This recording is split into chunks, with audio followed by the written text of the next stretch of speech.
Hello, this is Colin on a lovely spring day here in Vancouver, and I'm drinking Granville Island blend tea, one of my favorites. And today I wanted to talk about a story, one of the stories from this wonderful book I've been reading, For All the Tea in China. It's an informative and entertaining read. I'm in the middle of it. By Sarah Rose, which sounds like an incredibly English name, but actually the author is from Chicago. Anyway, this is a story of Robert Fortune. Now, Robert Fortune was a Scottish botanist in the 1830s, 1840s, when he was sent to China as a spy, as an industrial agent to try and discover the secrets of Chinese tea by the East India Company. Now, the problem is that the Chinese were a very difficult trading partner. They really didn't want anything that was manufactured by Europeans.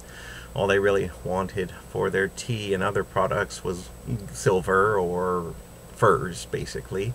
And so the British were, by this time, thoroughly addicted to tea. So they needed someone to go over there, discover the secrets of tea, and bring it to a place where they would grow, and everybody thought India would be splendid. Now, of course, there was Assam tea, but Assam tea is a rather different kind of tea, even though it's the only tea plant outside of China. It's a native to India, but it's very different because it was actually grown on the flatlands, where most teas are grown in mountainsides. And the Assam teas were considered kind of rough and too bitter. Even to this day, Assam is mostly used in mixtures, not drunk on its own, at least for export. So they needed someone to go into China and discover the secrets of tea, and these secrets are very carefully guarded by the Chinese government as a trade secret. So Robert Fortune, being a Scottish botanist of low birth, went off to China, disguised as a Chinese mandarin. Now, this sounds ridiculous at the face of it. Here's this rather large Scottish gentleman who does not speak very eloquent Chinese, going into the hinterland, the far hinterland, into the mountains of China to discover these teas. But if you think about it, China is a big place. There's many different peoples, many different minorities.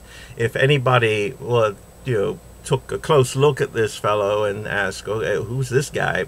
They just say, "Oh, he's from beyond the Great Wall, what else?" So he's Chinese, a Chinese citizen. He had the pigtail. He actually sewed a pigtail onto the back of his head. He had the pigtail and he dressed like a Chinese citizen. So everybody thought, well, he's Chinese. He's just from one of the various minorities. And the fact that he couldn't speak Chinese very well beyond a Shanghai pidgin wasn't a problem either, because different provinces of China spoke completely different languages. So it wasn't that unusual for travelers to bring interpreters and guides in China to speak to other Chinese people with whom they did not share a language. So anyway, one of the mysteries that one of the stories that the book cleared up for me was I was always kind of curious about how black tea came to predominate in the Anglo-Saxon world. Most people drink black tea, and I kind of wondered why that was. Well, Fortune was the first man, European man, first outside of, well, first non-Chinese person, to actually go to a Chinese tea factory, where he noticed that the workers all had blue hands. He couldn't understand why. It has nothing to do with the tea. So apparently he discovered that the Chinese had been mixing Prussian blue, which is a dye color, into their green tea to make it more green. You see, the Europeans who were buying the tea in the trade ports often, they didn't really know tea that well, so they just bought what they thought was the most consistently colored and the brightest green tea they could find. So the Chinese, rather obligingly for export, would mix in Prussian blue and gypsum, which is something you find in plaster, to make it more green. Now, of course, both both of these are carcinogens. They're basically sending tea to Europe to poison people. But they're just barbarians, so who cares? They pay more for the greener tea. So, Fortune and managed to surreptitiously collect some samples of the Prussian blue and the gypsum that the Chinese were putting in the tea. And he sent it back to England, and they put it on display at the Crystal Palace. They had the Great Exhibition of 1851 at the Crystal Palace, which was one of the I think, if not one of the first expos in the world, where people would gather from all over Europe and beyond to look at the industrial products and the cultural civilization, and in this specially built Crystal Palace, and they actually put on display the poisons that the Chinese were mixing into their tea. So this resulted in two things.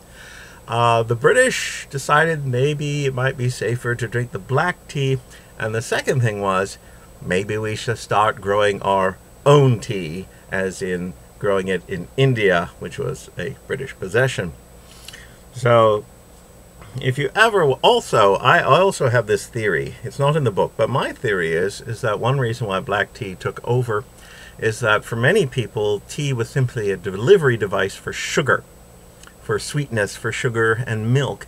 And of course, you can put sugar and milk in a black tea, but you can't do it in a green tea. I mean, that's just beyond the pale.